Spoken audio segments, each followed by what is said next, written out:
Caríssimos, agora vamos tratar o capítulo 5, que fala dos crimes contra a honra. Importantíssimo que vocês consigam diferenciar o crime de calúnia, difamação e injúria. O crime de calúnia e difamação, eles têm uma característica em comum, porque ambos, o autor ofende a honra objetiva da vítima. Na injúria, o autor já ofende a honra subjetiva da vítima. O que isso implica na questão da formatação dos crimes? Honra objetiva é o conceito, a reputação que uma pessoa tem perante a sociedade. Honra subjetiva é o conceito que ela tem dela mesma. Isso quer dizer que, para que exista ou que se configure um crime que afeta a honra objetiva, igual a calúnia de difamação, aquele fato ou aquela fala tem que chegar ao conhecimento de terceiros para afetar a honra objetiva. Já na injúria, o fato, a partir do momento que é de conhecimento da vítima, se afetou a honra que ela tem dela mesma, né, o conceito que ela tem dela mesma, o crime já estará consumado. Então, no crime de calúnia e difamação, o crime vai estar consumado quando o fato chega ao conhecimento de terceiros. Na injúria, quando o fato afeta a honra da própria vítima. Vamos lá.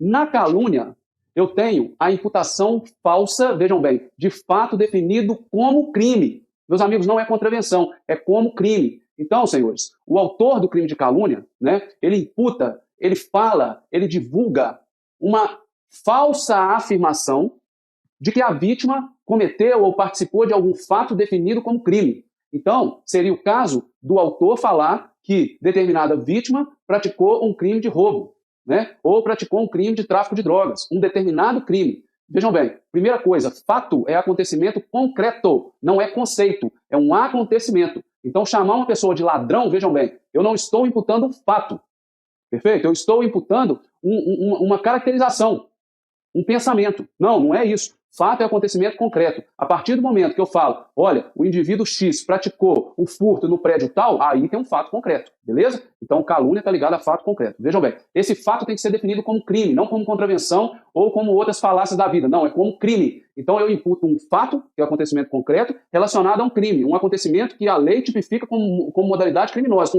como um tipo penal. Isso quer dizer que eu estou falando que determinada vítima cometeu um furto, um dano, um roubo, um tráfico de drogas, uma tortura, são todos crimes, ok?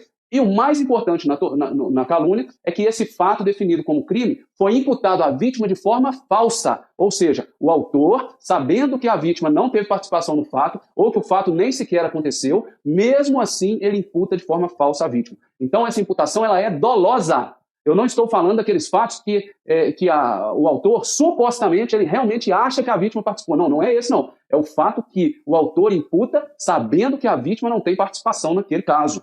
Ok? Então ele imputa de forma dolosa sabendo que ele está imputando de forma falsa. Ok? E na difamação? A imputação também é de um fato. Um fato, como eu falei, é um acontecimento concreto. Só que esse fato não é algo definido como crime, que está lá na calúnia. E nem é exigido que esse fato seja falso. Então, na difamação, eu posso ter a imputação de fatos que, inclusive, são verídicos. Perfeito? Que eu vou ter confirmado o crime de difamação. Mas esse fato, acontecimento concreto, é imputado à vítima, e quando ele é imputado à vítima, ele ofende a reputação da vítima. Ou seja, ele causa estrago na imagem que a vítima tem perante a sociedade, arranha essa imagem. Perfeito? E alguns fatos, perfeito? Nós não temos que divulgá-lo, porque está relacionado à vida privada daquela pessoa.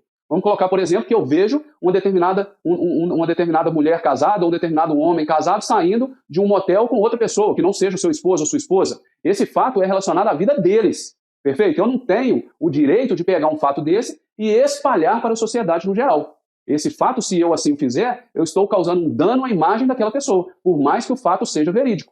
Isso é um crime de difamação.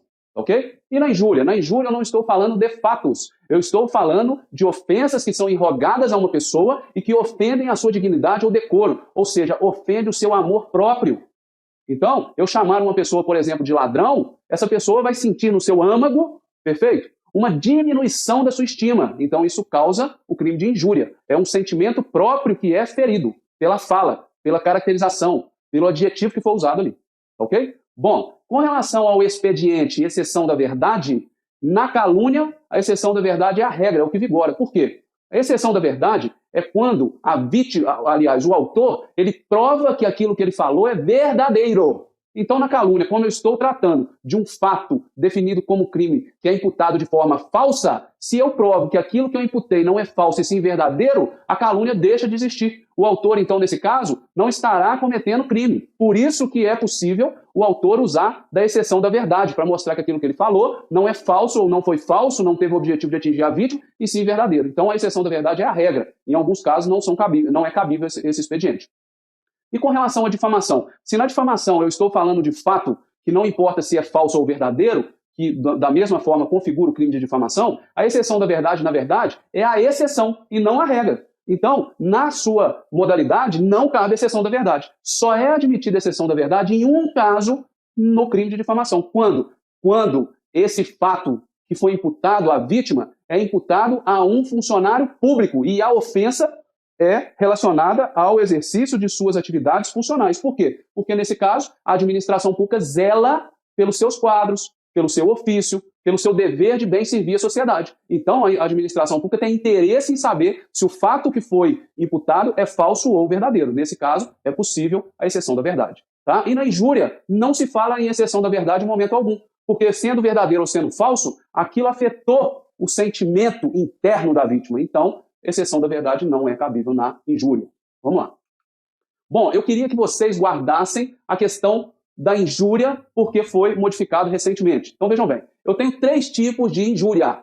A injúria simples, que está lá no artigo 140 caput, que é a que nós tratamos. A injúria real, que está no parágrafo 2º do 140, aonde o autor, utilizando de violência física ou vias de fato, ele atinge a honra subjetiva da pessoa, porque aquele ato de violência ou via de fato é utilizada de forma humilhante, aviltante. Então lembra do tapa na cara, né? O autor vai lá, na frente de várias pessoas, desfere um bufetão no rosto da vítima. Aquele autor não teve o objetivo de lesionar a vítima, mas sim com aquele bufetão de humilhá-la, né? É uma ofensa aviltante. Então eu uso a violência ou via de fato para humilhar a vítima, é injúria real. Tá? E, recentemente, a injúria preconceituosa, que está no parágrafo 3º, 140, foi modificada. Então, é nessa injúria preconceituosa que eu quero que vocês mantenham as suas atenções.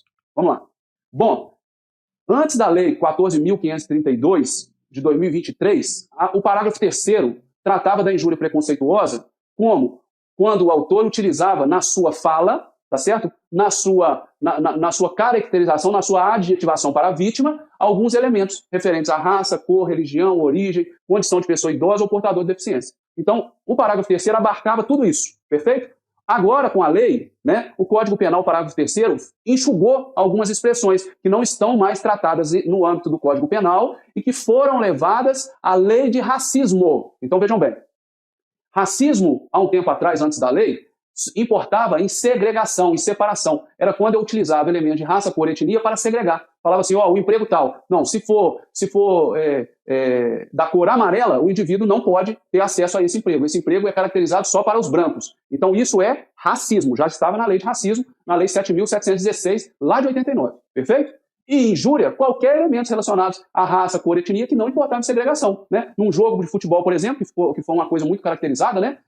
A torcida chamando um indivíduo de macaco. Isso era injúria. Perfeito? Com a Lei 14.532, esses elementos, raça, cor e etnia, foram tirados do crime de injúria e levados à lei de racismo. Então agora a lei de racismo tem lá no seu artigo 2º-A, foi acrescentado, assim, ó, injuriar alguém, ofendendo-lhe a dignidade ou o decoro, em razão de raça, cor, etnia ou procedência nacional. Então, a pena agora, meus amigos, que antes era tratado como injúria, a pena agora, com essa parte do dispositivo passando para a lei de racismo, passou a ser uma pena de 2 a 5 anos e multa. Então isso foi levado para lá. E o que permaneceu na injúria? Na injúria, então, foi retirada essa questão da raça, cor, etnia, origem, que está lá, que antes estava lá no parágrafo 3º, passou para a lei de racismo como procedência nacional, perfeito? E agora o crime de injúria, parágrafo 3º, essa coluna do meio, o que ela manteve no Código Penal? Elementos referentes à religião, condição da pessoa idosa ou com deficiência. Então, se eu chamar alguém, por exemplo, de aleijado, eu vou responder pela injúria preconceituosa, parágrafo 3º. Perfeito? Agora, se eu chamar um jogador, por exemplo, de macaco, aí eu já não estou mais no crime de injúria. Eu vou responder pelo racismo. Perfeito? Lá do artigo 2º-A, que foi acrescentado na lei. Bom, vamos lá. Os crimes contra a honra agora, no geral, perfeito? Admitem ou não admitem retratação? Artigo 146, 143. Aí está assim, ó, o querelado, ou seja, aquele que ofendeu, e antes da sentença, antes do juiz bater o martelo, se retrata cabalmente, ou seja, sem dúvida, fala assim, não, eu errei mesmo, eu imputei um crime falso à vítima e não tinha nada a ver, ou seja, se retratou cabalmente da calúnia ou da difamação, fica isento de pena. Então ele cometeu o crime, mas ele está isento de pena, não vai responder por pena alguma. Isso na calúnia e na difamação. Por quê? Porque são fatos que causam malefícios à reputação da vítima perante terceiros. Agora, na injúria, isso não cabe. Por quê? Porque aquela fala afeta o íntimo da pessoa. Então não cabe retratação, já afetou. Nos casos em que o querelado tenha praticado calúnia ou difamação utilizando-se de meios de comunicação, a ofensa foi através de WhatsApp, Facebook, Instagram, a retratação deve-se dar pelos mesmos meios em que a ofensa foi praticada. Então, se eu fiz através de rede social e o alcance foi imenso, eu tenho que fazer a retratação cabal nos mesmos meios para atingir o mesmo público. E uma coisa que eu queria que vocês guardassem é que nesses crimes, difamação, injúria, calúnia, o crime se processa mediante queixa, ou seja, é um crime de ação penal privada, está na esfera do ofendido. Se ele quer tocar o crime para frente, se ele quer levar o conhecimento da justiça, se ele quer levar o autor a responder um processo, é ele que tem que entrar com a ação, ok?